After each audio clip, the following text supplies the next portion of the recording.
அனைவருக்கும் வணக்கம். இன்றைக்கு ஒரு புது விஷயத்தில் சந்திப்புகள் மகிழ்கிறேன். இந்த தேன் சிறுகதைகள் கிட்டத்தட்ட ஒரு 100 சிறுகதைகள் நான் எழுதியிருப்பேன். ஒரு 2-3 தொகுப்பு வந்திருக்குது. அதில் ஒரு கதை. என் பெயர் அருணா. சுவாசம் மெல்லியதாய் ஓடிக்கொண்டிருக்கிறது. எப்போதும் மெல்லியது தானே, இன்றென்ன புதிதாய்? எல்லோரும் ரொம்ப சந்தோஷமாக மிட்டாய்களை வாயில் போட்டு என்னை பாதுகாத்து விட்டதாக உற்சாகப்பட்டு கொண்டிருந்தார்கள். நீதிமன்றத்திலிருந்து தீர்ப்பு வந்துவிட்டது, கருணை கொலை செய்யக்கூடாது என்று. என்னால் அவர்களுக்கு சிரமம்தான். எத்தனை நர்ஸ்கள் மாறியிருப்பார்கள். எல்லோருக்கும் நான் உயிரோடு இருக்க வேண்டும். அவர்கள் நம்பிக்கையை சிதைக்காமல் இருக்கவே நான் உயிரோடு இருக்கிறேன், உயிரை கையில் பிடித்து கொண்டிருக்கிறேன் என்றும் சொல்லலாம். அல்லது மருந்து மாத்திரை உணவுகளால், அவர்கள் அன்பால், பராமரிப்பால் என்னை பிடித்து வைத்திருக்கிறார்கள் என்றும் சொல்லலாம். நான் ஒரு வெஜிடபிள்.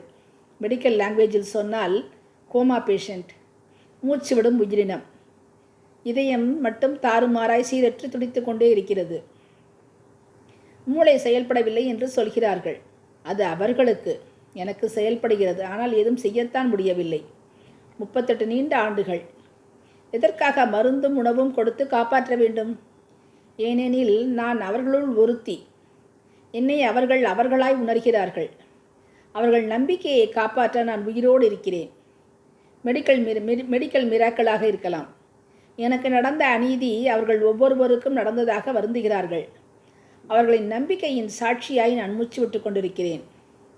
அந்த இருளடைந்த நாளில் நாய்களுக்கான உணவை திருடி விற்று காசாக்கின சோகன்லாலை கண்டித்தேன். நாய்களே பரிசோதனைக்கு கொண்டு வரப்பட்டவை. அவைகளின் உணவை தின்பவன் எப்படிப்பட்டவன்? நாய்களின் எச்சத்தை தின்பவன். பலமுறை கண்டித்தும் பயனில்லை. பான் போட்ட வாயோடு ஏதோ ஒரு பானாகாலியை உச்சரித்தான். மும்பையின் தெருக்களில் நாயோடு நாயாக அலைய வேண்டியவன். ஒரு முறை பொறுக்க முடியாமல் சீனியர் டாக்டரிடம் சொன்னேன். அவர் கடுமையாக தண்டித்து விட்டார். அன்று மாலை டியூட்டி முடிந்து நான் வீடு செல்ல உடைமாற்றும் அறைக்கு சென்று உடைமாற்றி கொண்டிருந்தேன். அங்கேயே ஒரு ஓநாய் ஒளிந்திருப்பது அறியாமல். ஆடுகளின் கழுத்தில் கயிற்றை போடுவது போல ஒரு நாய்ச்சங்கிலி என் கழுத்தை நெரித்தது. கோர முகத்தோடும் பற்களோடும் நாயைப் போல சோகன்லால். கத்த முடியவில்லை. உதவிக்கு யாரை அழைக்க? திமிரினேன். கழுத்தை நெரித்த அந்த நாய் என் உடம்பின் மீது அத்துமீறியது. குரல் வளையில் இரத்த குழாய் உடைந்து மூளை நரம்புகள் செயலிழக்க துவங்கின. ஒரு அவசர மயக்கத்துக்கு போனேன். அந்த இருட்டரை தான் நான் கடைசியாக பார்த்தது.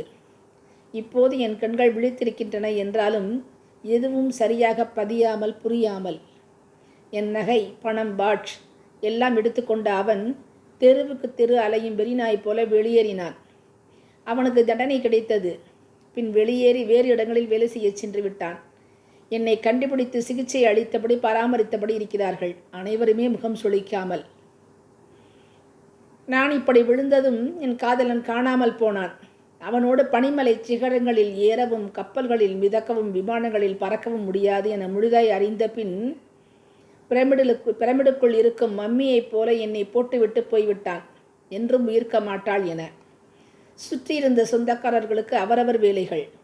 ஒரு ஜடத்தை துடைத்து மருந்து உணவும் கொடுத்து பெட்சோர் வராமல் பார்க்க முடியவில்லை. என்றைக்கு அந்த அறையில் விழுந்தேனோ அன்றிலிருந்து அந்த ஆஸ்பத்திரியில் கர்ப்பத்தை விட்டு வெளியேறாத பிள்ளை போல கிடக்கிறேன். என்னை சுமந்து கொண்டே இருக்கிறது இந்த மருத்துவமனை. 38 வருடமாக இப்படி கிடக்கிறேனே என்று என்னை பார்க்க வந்த பிங்கி விராணிக்கு என்னை பார்த்து பார்த்து தினம் வேகிறது மனசு. எப்படி இருந்தால் நான் இப்படி ஆகிவிட்டேன் என்று. அவளது அன்பிலும் குறை சொல்ல முடியாது. என் கதையை எழுதினாள். இவ்வளவு கஷ்டப்படாமல் முடித்துடவும் நினைக்கிறாள். என் நிலை பார்த்து கருணை கொலைக்கு மனு போட்டாள். என் துயரை பார்த்து பார்த்து பரிதவித்து நீதிமன்ற கதவை தட்டினாள். காய்கறியைப் போல கிடக்கும் எனக்கு வலியாவது ஒன்றாவது. என் சக தோழிகள், நர்ஸுகள் என்னை பார்த்து கொள்வதாக சபதமிட்டவர்கள் போல தொடர்ந்து பராமரித்து வருகிறார்கள். அவர்களுக்கு என்னை இழப்பதா என்ற துயரம். ஏனெனில் நான் அவர்களின் அங்கம். அவர்களைப் போல அங்கு வேலை செய்து வந்த ஒருத்தி. இரத்தமும் சதையும் துடிப்புமாக விளைய வந்தவள். நான் இருப்பது அவர்களுக்கு ஒரு துணை போல. என்னை காப்பாற்றி இதுவரை வந்திருப்பது அவர்களின் நம்பிக்கைக்கு உயிர் கொடுப்பது போல. அவர்கள் எனக்கு பணி செய்வதை அவர்களே சிரமமாக எண்ணவில்லை. அவர்களின் நம்பிக்கையை காப்பாற்றவே இன்னும் உயிர்ப்போடு இருக்கிறேன். தாறுமாறாக வேணும் என் இதயம் ஏங்கிக் கொண்டிருக்கிறது. அது கடவுள் கொடுத்த காலம் வரை இயங்கட்டும்.